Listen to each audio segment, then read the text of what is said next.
감사합니다. 일주일 동안 한 주간 평안하셨습니까? 요새 뉴스를 보면서 참 세상이 시끄럽다라는 생각을 많이 하게 됩니다.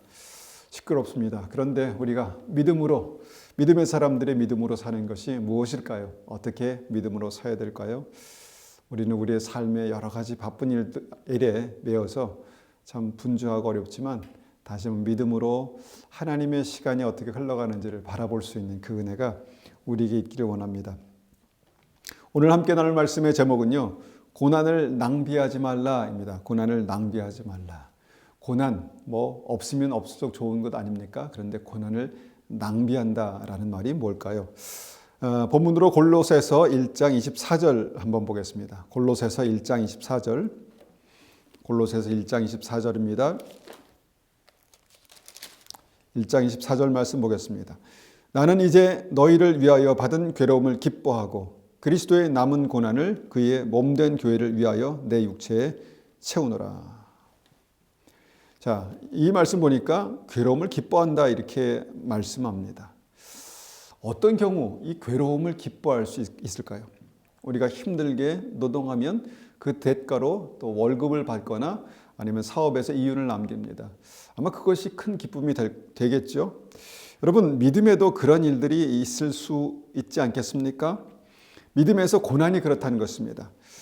고난의 대가가 뭘까? 고난의 대가가 뭐겠습니까? 영생이고 영광입니다.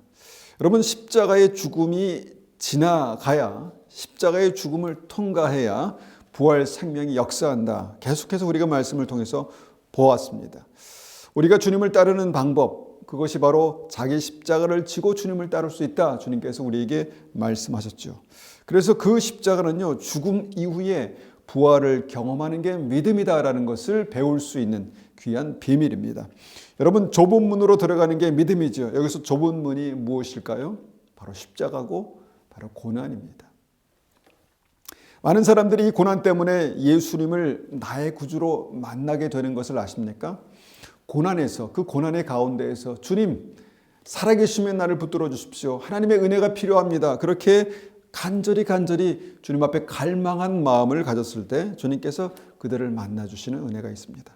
근데 반면에 우리가 모든 것이 잘 되고 모든 것이 평안할 때는요, 그렇게 간절히 주님을 찾지 않게 됩니다. 그것이 인간의 죄성이라고 믿습니다. 여러분, 고난으로 정결케 됩니다. 그렇습니다. 고난으로 정결케 됩니다.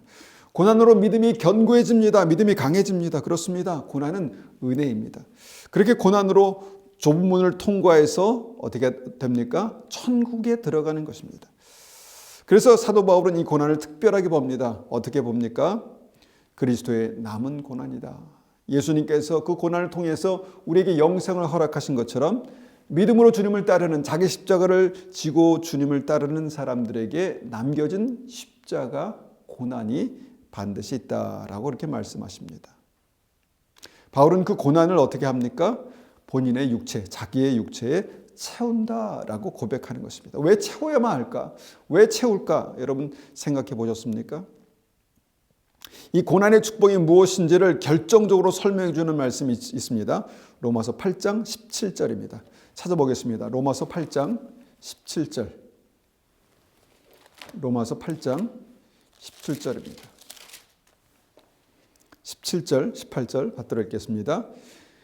자녀이면 또한 상속자, 곧 하나님의 상속자요, 그리스도와 함께한 상속자니 우리가 그와 함께 영광을 받기 위하여 고난도 함께 받아야 할 것이니라. 생각하건대 현재의 고난은 장차 우리에게 나타날 영광과 비교할 수 없도다. 현재 고난은 장차 우리에게 나타날 영광과 감히 비교도 할 수 없도다. 이것을 우리가 안다면 얼마나 좋겠습니까? 여러분, 고난이 축복입니까? 만약 그렇게 생각하신다면 고난의 축복이 무엇입니까? 이 말씀을 보니까 고난으로 말미암아 내가 하나님의 상속자가 된다는 것입니다. 여러분, 이것이 그냥 단어로만 그렇게 머리에 들어오는 것이 아니라 우리의 가슴에 실제로 하나님의 은혜로 그렇게 들어와지기를 원합니다. 그래서 바울이 고난을 바라보는 결론이 무엇입니까? 현재의 고난은 장차 우리에게 나타날 영광과는 감히 비교도 할 수 없다는 것입니다. 여러분, 이 고난을 그렇게 바울과 같은 시각으로 믿음으로 바라보시기를 축원합니다. 여러분에게 고난이 있습니까? 우리에게 고난이 있습니까? 있습니다. 어떤 고난입니까? 여러분, 우리가 고난을 이해할 필요가 있습니다. 왜냐하면 고난이라고 다 고난이 아닙니다. 그러니까 믿음의 고난이 아닌 고난이 있다는 것입니다. 이것을 우리가 한번 구분하기 위해서 고생이라고 부르겠습니다. 고생과 고난의 차이를 잘 구분해야 합니다. 여러분, 그리스도에 남은 고난이 아닌 고난, 고생이 있습니다. 고생. 모든 고생을 그리스도에 남은 고난이라고 생각하면 안 되는 이유입니다. 그럼 그 고생이 뭔가요? 고생이 뭡니까?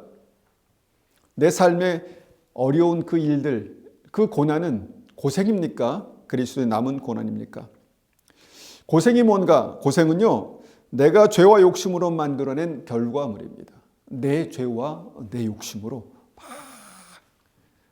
뭔가 간절히 내가 취하다 보니까, 움켜쥐다 보니까 결과로 만들어낸 그것이 고생이다라는 것입니다. 탕자가 욕심으로 아버지의 유산을 받았습니다. 유산은 당연히 아들의 권리입니다. 그런데 그것을 욕심으로 받았습니다. 욕심으로 취했습니다. 그러니까 아버지의 사랑, 그 유산을 결국 죄와 맞바꾸는 그런 일들이 일어났다는 것입니다. 그렇다고 해서 아버지와의 관계가 끊어진 것은 아닙니다. 아직 아버지의 아들입니다. 그런데 그 인생이 그 욕심으로 말미암아 아버지의 뜻과 반대로 갔다는 것입니다. 여러분, 믿음이 그렇게 될 수 있습니다. 우리의 믿음도 그렇게 될 수 있습니다. 그래서 결국 어떻게 되었나요? 탕자는요, 나중에 돼지의 주염 열매로 배를 채우는 비참한 삶이 되어버렸습니다. 이때 탕자의 고생이 고난일까요? 아닙니다. 고생입니다. 그냥 개고생입니다. 내가 만든 고생, 내가 자초한 고생, 내 육체에 채워지는 그리스도의 남은 고난과 거리가 먼 그냥 고생이라는 것입니다. 이 고생은 어떻게 합니까? 빨리 회개하고 돌이키는 게 상책입니다. 돌이키라고 주님께서 우리 삶 가운데 허락하실 수 있는 그 고생이 있다는 것입니다. 생명길에 빨간불이 들어오는 것이죠. 주님의 경고입니다. 그래서 고생과 고난을 잘 구별해서 대처해야 합니다. 또 우리가 믿음의 고난이라고 착각할 수 있는 것이 있습니다. 무엇입니까? 사도 바울이 예수님을 만나기 전에 하나님을 잘 믿는다고 그렇게 확신했지만 하나님의 뜻과 반대로 살았던 삶이 있었습니다. 본인은 그것을 믿음의 삶이라고 분명히 확신했을 것입니다. 그런데 하나님과 하나님의 뜻과 반대로 살았던 그 믿음의 삶, 하나님의 교회를 핍박하고 믿는 자들을 잡아 죽이고, 그것이 사도 바울의 삶 가운데 있었습니다. 여러분, 그것이 쉬웠겠습니까? 그 삶이? 믿음이란 열정으로 살았겠지만 얼마나 고달팠겠습니까? 그때 바울의 그 어려움들은 고난이 아니었습니다. 쓸데없는 개고생이었습니다. 주님은 그의 그 고생, 헛고생을 죽음에 이르기 전에 바울을 만나 주셨습니다. 그러니까 바울의 그 헛고생에 빨간불을 켜신 것입니다. 그가 그곳에서 잠시 눈이 멀게 되었습니다. 얼마나 큰 절망이 있었을까요? 나는 하나님의 뜻대로 산다고 생각했는데 주님께서 그에게 눈을 멀게 하신 것입니다. 이게 헛고생입니다.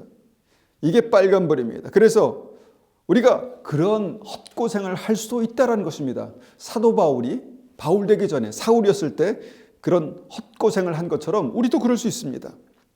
그때 내가 왜 하나님의 뜻대로 살았는데 이 고생을, 이 절망을 만나야 합니까? 라고 원망하지 말고 빨리 돌이키면 됩니다. 빨리 돌이키면 됩니다. 그러면 사울이 바울 되는 것입니다. 여러분, 말씀과 성령께서 우리를 인도하십니다. 우리를 여러 가지 방법으로 인도하시는데 그게 고난, 그리스도의 남은 고난이 아니라 고생일 수도 있다라는 것이죠. 또 어떤 고생이 있을까요? 사서고생이란 말이 있죠. 사서고생을 선택한 요나가 있습니다.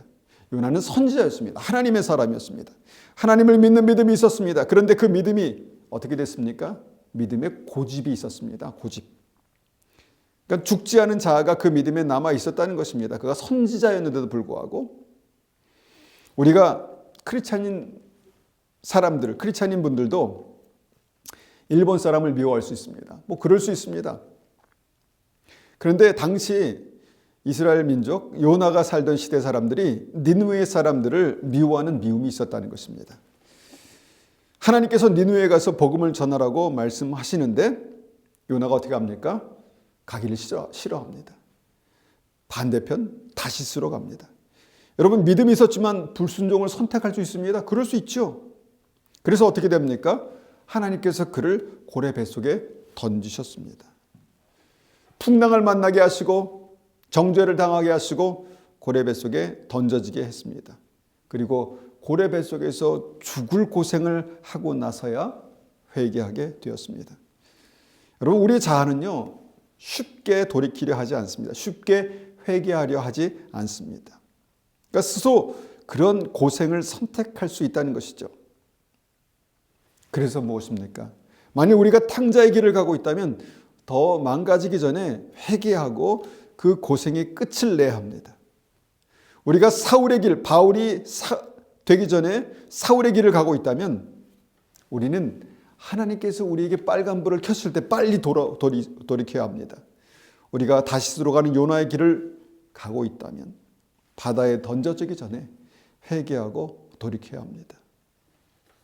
그렇다면 그리스도의 남은 고난은 무엇입니까? 믿음으로 순종하는데, 믿음으로 주님의 뜻에 따라 순종하는데 그 길에 고난이 있다는 것입니다. 골로새서 1장 24절 봅니다. 제가 한번 읽어보겠습니다. 골로새서 1장 24절. 나는 이제 너희를 위하여 받은 괴로움을 기뻐하고 그리스도의 남은 고난을 그의 몸된 교회를 위하여 내 육체에 채우노라. 북미에서요, 크레딧이 높으면 은행에서 큰 돈을 빌려줍니다. 그러니까 작게는 뭐 몇만 불, 그러니까 몇 천만 원. 그래서 뭐 차를 사기도 하고요. 크게는 많게는 뭐 몇십만 불을 빌려줍니다. 그러니까 몇 억을 빌려주는 것이죠. 그래서 뭐 집을 사기도 합니다. 그러니까 믿음에도 크레딧이 있다는 것입니다. 믿음의 크레딧 무엇일까요? 하나님께서 우리를 사랑하십니다. 그런데 사랑하신 것과 그 사람은 신뢰하는 것은 다를 수 있다는 것입니다. 여러분 그것을 이해하십니까? 우리 자녀를 사랑하지만, 우리 자녀를 생명을 줄 수 있을 만큼 사랑하지만 여러분 그 자녀를 정말 생명을 맡길 만큼 신뢰하지 못할 수도 있다는 것입니다. 아직 성숙하지 못했기 때문이죠.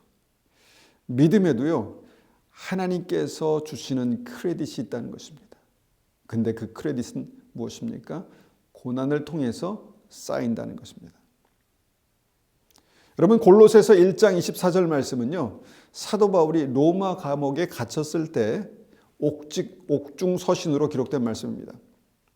생각해 보십시오. 복음을 전했는데, 복음을 전하다가 감옥에 갇혔다는 것입니다. 바울은 이런 경우가 한두 번이 아니었습니다. 우리가 잘 아는 대표적인 말씀 있죠? 사도행전 16장에서요. 바울과 실라가 복음을 전하다가 붙들려서 매를 맞고 감옥에 갇히는 장면입니다. 복음을 전했는데, 순종해서 말씀을 전했는데 매를 맞고 감옥에 갇혀 있는 상황, 그런 상황이 있을 수 있다는 것입니다. 여러분 복음으로 살려고 하는데 욕을 먹을 수 있습니다. 믿음으로 살려고 하는데 손가락질을 당할 수 있다는 것입니다. 바로 그때 우리는 이 말씀을 기억하는 것입니다. 장차 우리에게 나타날 영광과 비교할 수 없는 그 고난은 장차 우리에게 나타날 영광과 비교할 수 없도다 말씀하시는 그 영광이 있다는 것입니다. 그래서 그 고난은 영광으로 바뀔 수 있는 그 고난이 있다는 것입니다. 하나님께서 그 고난의 크레딧을 우리의 삶 속에 허락하십니다. 그 크레딧이 쌓이면, 고난의 크레딧이 쌓이면 그대로 우리에게 갚아주신다, 부어주신다, 귀하게 쓰게 하신다라는 것입니다. 그래서 우리의 삶 가운데 고난을 허락하십니다. 복음으로 살려고 하는 가정의 고난이 있습니다. 영적 전쟁이 있다는 것이죠. 예를 들면은 마태복음 10장 34절 같은 경우 내가 칼을 주러 왔다라고 말씀하시면서 그 가정에 사랑하는 사람들 간에 다툼이 있을 것이다 이렇게 말씀합니다. 주님께서 그 가정을 무너뜨리려고 그렇게 하셨겠습니까? 아닙니다. 그런 과정을 지나며 그 어려운 고난의 과정을 지나며 믿음의 크레딧을 쌓으시는 것입니다. 훈련을 통해서 믿음의 크레딧을 쌓는다라고 믿습니다. 여러분 그때 핵심이 무엇입니까? 고난을 그냥 고생으로 생각하지 말라는 것입니다. 불평하고 원망하며 미워하며 그것으로 끝내지 말라는 것입니다. 그래서 이 고난을 낭비하지 말라는 것입니다. 고난의 기회를 낭비하지 말라는 것입니다. 그것이 고생이 아니라 믿음의 고난이라면 특히 그렇습니다. 그 삶을 허락하신 하나님의 섭리를 인정하고 하나님의 인도하심을 믿고 오래 참고 인내하며 기도하며 믿음으로 견뎌내라는 것입니다. 그래서 이것을 바울은 그리스도의 남은 고난, 십자가의 죽음을 통과해서 부활의 생명으로 그렇게 나타날 그리스도의 남은 고난이라고 말씀하신 것입니다. 하나님의 때가 되면 그리스도의 남은 고난은 하나님의 영광, 부활의 능력, 부활의 권능으로 바꾸어 주실 것입니다. 하나님께서 구원하신 이스라엘 백성들은요, 홍해의 절망 앞에 세워졌습니다. 하나님께서 세우셨습니다. 그리고 홍해의 절망을 통과했습니다. 분명히 고난이었지만 그 고난을 통과한 후에 어떤 믿음이 있었겠습니까? 우리 하나님은 전능하시구나. 우리 하나님은 나를 죽음에서 생명으로 건지실 능력이 있으시구나. 라는 것을 실제로 경험하게 됐습니다. 여러분 이 경험이 얼마나 놀랍고 큰 것이겠습니까? 이스라엘 백성들이 메마른 광야를 지났습니다. 그 삶에 고난, 결핍과 어려움이 있었습니다. 하나님께서 인도하셨는데 광야를 지나며 고난이 있었다라는 것입니다. 이것은 분명히 하나님께서 의도하신 바는 그냥 고생이 아니라 고난이었다라고 믿습니다. 하나님께서 그 고난을 지나면서 믿음을 가지라. 내가 너희를 공급하겠다. 내가 너에게 쓸 것을, 먹을 것을, 마실 것을 공급한다라는 것을 가르치시는 고난의 시간이었습니다. 그리고 그 고난의 끝에서 약속의 땅 앞에 세우셨습니다. 그리고 약속의 땅을 보게 하셨습니다. 여러분 이 시점이 굉장히 중요한 것을 우리는 많은 말씀을 통해서 나누었습니다. 왜냐하면 고난의 크레딧을 사용할 수 있는 시점이었기 때문입니다. 약속의 땅에 들어갈 수 있는 그 은혜를, 능력을, 믿음의 권세를 사용할 수 있는 바로 그 시점이었다는 것입니다. 이것이 바로 고난의 크레딧을 사용할 시점입니다. 그런데 이 시점에서 이스라엘 백성들은요, 이 고난의 귀한 크레딧을 다 낭비합니다. 다 낭비합니다. 그 귀한 고난을 통과하면서 하나님께서 그의 삶 속에 하나하나 쌓아주신, 하나하나 부어주신 그 고난의 신용을, 크레딧을 다 허비해버립니다. 분명히 하나님께서 인도하셨지 않습니까? 그리고 그 앞에 그 홍해를 건너게 하신 그 권능으로, 만나와 메추라기를 공급하신 그 은혜로 하나님 반드시 채우실 것입니다. 그런데 그 고난 앞에서 이스라엘 백성들은 하나님을 불평하고 원망했습니다. 무엇입니까? 고난의 신용을 허비한 것입니다. 그 고난을 허비한 것입니다. 그 고난을 다 쏟아버린 것입니다. 하나님께서 우리를 여기로 인도해서 죽게 만드신다라고 그렇게 말했습니다. 어려우면 아무 말이나 할 수 있습니다. 그런데 그 아무 말이 그냥 아무 말로 끝나는 것이 아니었다는 것입니다. 여러분 그들에게 믿음의 능력이 있었습니다. 권세가 있었습니다. 고난을 통과한 사람들에게는 믿음의 능력이 있습니다. 그 믿음의 능력이 무엇입니까? 그들의 말의 권세였습니다. 하나님께서 그들에게 말씀하시죠. 너희 말이 내 귀에 들린 대로 내가 너희에게 행하리라. 그들의 입술에는요 그만한 믿음의 권세가 있었습니다.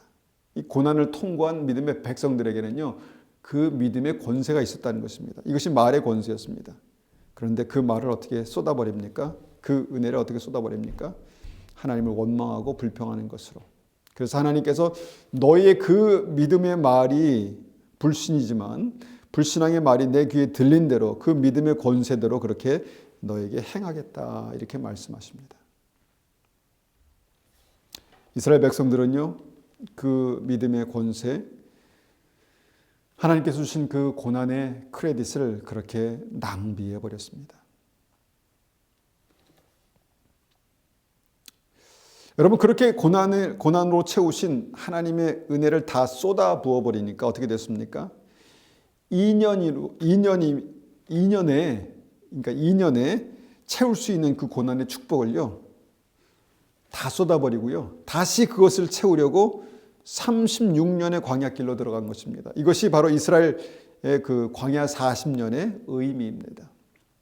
2년에 들어갈 수 있었습니다. 그런데 38년을 더 채워야 했습니다.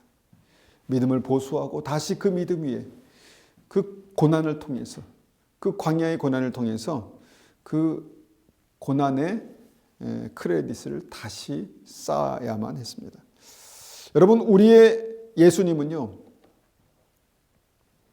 공생의 그리스도의 사역을 광야에서 시작하신 것 여러분 아시죠? 예수님의 40일의 광야의 의미는 메시아의 사역을 위해서 하나님의 은혜와 능력을 채우시는, 고난을 통해서 채우시는 그런 기간이었다라는 것입니다. 그리고 주님께서는요, 그 40일의 그 고난의 광야를 통해서 하나님의 은혜와 능력을 잘 채우셨습니다. 그리고 지켜내셨습니다. 그리고 어떤 일이 있었습니까? 마귀가 예수님을 시험하죠. 마귀는 그 고난을 통해서 예수님이 다음 어떤 일을, 하나님의 영광을 어떻게 나타내실지를 알았습니다. 그래서 고난을 통해서 하나님께서 준비하신 그 능력, 은혜의 능력을 이제 쏟아버리기를 쏟아버리려 한 것이죠. 마귀는 3번의 시험을 통해서 예수님의 고난을 낭비하게 만들고 싶었습니다. 그래서 고난 가운데 있는 결핍에 도전합니다. 예수님을 흔드는 것이죠. 광야의 고난, 배고픔의 문제가 있었습니다. 주님의 능력으로 돌을 떡으로 만들어서 그 고난을 회피하라 이렇게 그렇게 이제 시험합니다. 또 마귀는요, 광야의 고난, 이 가난의 문제에 도전하죠. 나에게 절하면 세상의 영광을 주겠다. 여러분, 마귀에게 절하면, 굴복하면 그가 줄 수 있는 세상의 영광이 있습니다. 여러분, 너무 이 세상에서 하나님 없이 부자로 사는 사람 부러워하지 마십시오. 이것은 마치 마약과도 같은 것입니다. 죄의 터 위에 쌓아올린 뭔가 잠시의 기쁨, 지옥 가게 하는 재물이 있다는 것이죠. 마귀는 이것으로 주님의 고난을 낭비하게 하고 싶었습니다. 또 마귀는 예수님의 가치를 스스로 인정받으려 하는 그 시험으로 주님을 넘어뜨리려 합니다. 그러니까 하나님의 아들임을 스스로 증명해 보라는 것이죠. 굳이 하나님의 아들이면서 고난의 길을 가지 말고 그냥 하나님의 아들처럼 당당하게 살라는 것입니다. 그런데 예수님이 이 모든 시험을 말씀으로 물리치셨습니다. 고난의 귀한 은혜를 지키셨다는 것입니다. 예수님을 시험한 마귀의 목적, 다시 한번 생각해 보십시오. 광야에서 채우신 기름 부으심을, 믿음의 크레딧을 한꺼번에 다 쏟아버리게 하려는 것이었습니다. 여러분, 우리도 인생에서 똑같은 고난의 시간을 지나갑니다. 먹고 사는 문제, 고난입니다. 믿음이 있어도 하나님께서 먹고 사는 문제의 고난을 허락하십니다. 우리가 먹고 사는 문제로 믿음의 고난의 시간을 지나왔다면, 그 고난을 믿음으로 지나왔다면 그 고난은요, 하나님의 은혜로 우리를 채우는, 하나님께서 우리를 하나님의 크레딧으로, 신용으로 채우시는 그런 시간이 되었을 것입니다. 그런데 그 고난 가운데 믿음의 사람도요, 불평과 원망과 불신앙으로 쏟아버릴 수 있다라는 것입니다. 그래서 인생이 또 광야가 되는 것이죠. 그 고난을 피하려 예수님이 주가 아니라 재물이 주가 되는 삶을 선택하는 수많은 사람들, 수많은 크리스찬들이 얼마나 많습니까? 고난을 낭비하는 것입니다. 여러분, 고난을 낭비하면 정말 결정적인 시간에 다시 그 고난을 끝낼 수 있는 시간에 다시 광야로 들어가는 일들이 있을 수 있다는 것입니다. 여러분, 세상의 영광을 취하려고 그리스도의 남은 고난을 헛되이 낭비하시지 마십시오. 여러분, 우리가 일하는 목적이 무엇입니까? 공부하는 목적, 살아가는 목적이 무엇입니까? 성공하는 것입니까? 물론 세상의 성공과 하나님께서 말씀하신 성공은 다릅니다. 그런데 세상의 성공이 우리의 삶의 목적이 될 수는 없습니다. 부자가 되는 것입니까? 물론 하나님께서 축복하셔서 부자가 될 수도 있습니다. 그런데 부자가 목적이라면 여러분, 그것이 우리의 삶 가운데 하나님의 온전한 은혜가 아닐 수 있다는 것입니다. 그래서 무엇을 바라면서 우리가 이 고생스러운 인생을 살아가는 것입니까? 그것이 믿음이라면 그 고난은 그리스도의 남은 고난을 우리의 육체에, 우리의 삶에 채우는 그런 고난이 될 것입니다. 믿음으로 세상에서 당하는 고난들을 바라보면서 사단에게 선포하십시오. 사단아, 물러가라. 주 너희 하나님께 경배하고 다만 그를 섬기라. 우리의 영혼에게 명령하십시오. 주 하나님만 경배하고 다만 그를 섬겨라. 여러분, 그 믿음으로 이 고생을 고난으로 승화하시기를 축원합니다. 믿음의 사람들이 이 고난을 지날 때 사람들은 비웃고 손가락질을 할 것입니다. 믿었는데, 너희 하나님이 살아계시는데 왜 너희 삶이 그 모양이냐? 너희 삶이, 너희 인생이 왜 그렇게 광야냐? 너희 삶이 그렇게 곰핍하냐? 라고 그렇게 말할 것입니다. 손가락질 할 것입니다. 그런데 여러분, 그때 예수님을 기억하십시오. 그때 돌로 떡을 만들려고 하지 마십시오. 여러분, 고난은 분명한 하나님의 목적이 있는 축복입니다. 여러분, 고난은 그냥 고난이 아닙니다. 그리스도의 남은 고난입니다. 하나님께서 내 육체에 채우신 그 고난을 하나님께서 하나님의 때에 영광으로 바꾸실 것입니다. 로마서 8장 17절 말씀 보겠습니다. 로마서 8장 17절, 로마서 8장 17절, 18절입니다.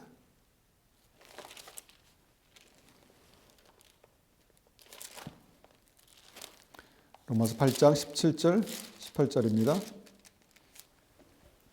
받들어 있습니다.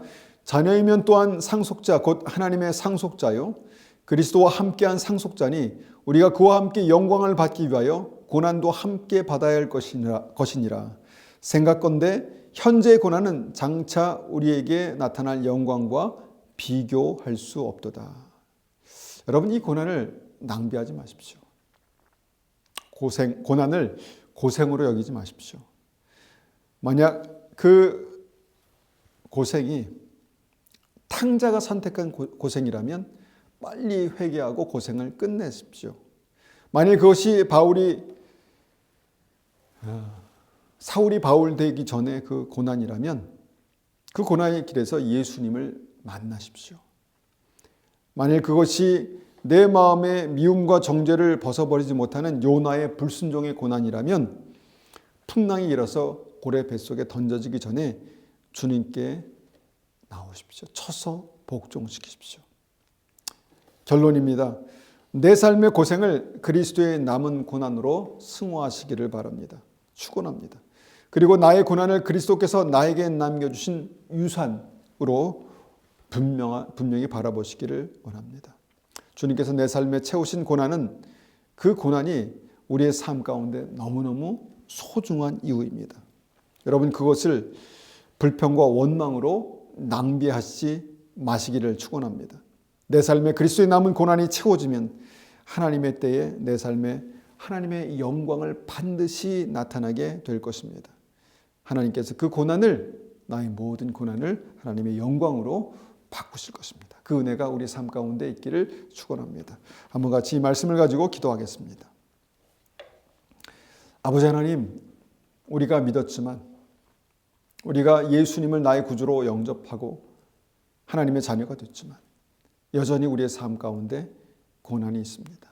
고생이 있습니다. 아버지 하나님, 고난과 고생을 잘 구분하여서 믿음으로 반응할 수 있도록 도와주시고, 하나님, 이것이 고생이라면 빨리 회개하고 돌이켜서 쳐서 복종시키고 그리스도의 십자가에서 그 자아가 죽는 은혜가 있게 도와주십시오. 하나님, 이것이 고난이라면 믿음으로 살았는데 하나님 왜 이렇습니까? 라고 불평하지 않고 원망하지 않고 정말 이 고난이 주님께서 우리에게 그리스도의 남은 고난으로 우리의 삶 속에 주시는 복인 것을 다시 알게 하시고, 하나님, 우리가 하나님의 상속자이면 하나님 그 영광과 함께 고난과 함께 영광을 받는다라고 말씀하시는 그 말씀을 기억하게 도와주십시오. 하나님, 지금 우리가 당하는 고난이 앞으로 우리가 받을 그 영광과 감히 좋게 비교할 수도 없다라고 말씀하신 이 말씀들을 기억하게 도와주시옵소서. 그래서 믿음으로 고난을 이기고 믿음으로 이 고난에 하나님께서 주신 놀라운 축복을 하나님 다 받아 누릴 수 있도록 주님 붙들어 주시옵소서. 하나님, 우리의 믿음이 그렇게 온전한 믿음으로 준비될 수 있도록 주님 붙들어 주시옵소서. 지금은 우리 주 예수 그리스도의 은혜와 하나님 아버지의 극진하신 사랑하심과 성령님의 충만하심과 인도하심이 오늘도 우리의 고난을 통해서 그리스도의 남은 고난을 채우신 하나님의 은혜를 경험하길 원하는 우리 믿음의 성도님들 머리 위에, 가정 위에, 교회 위에 지금부터 영원토록 함께 하시기를 축원하옵나이다. 아멘.